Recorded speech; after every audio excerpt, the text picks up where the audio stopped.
এত সুন্দর একটা মসজিদ, এই মসজিদের ভিতরে হাঁস পালতেছে আর মানুষ থাকতেছে, নোংরা করে এই মসজিদটা রাখছে।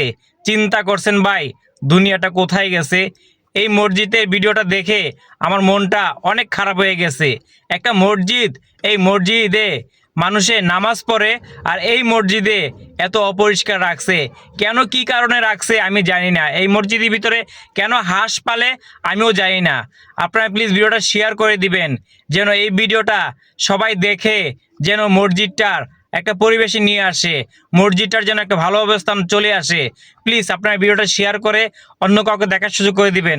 আপনারা তো দেখলেন যে মসজিদের আশেপাশে হাঁস পালতেছে আর মসজিদটা কত সুন্দর, মাশাআল্লাহ, কিন্তু এই মসজিদটা এত নোংরাভাবে রাখছে। ভিডিওটা দেখে মনটা অনেক খারাপ হয়ে গেল। এখানে আমরা নামাজ পড়ি, সেই মসজিদটা এত নোংরাভাবে রাখছে। প্লিজ আপনার ভিডিওটা শেয়ার করে দিবেন।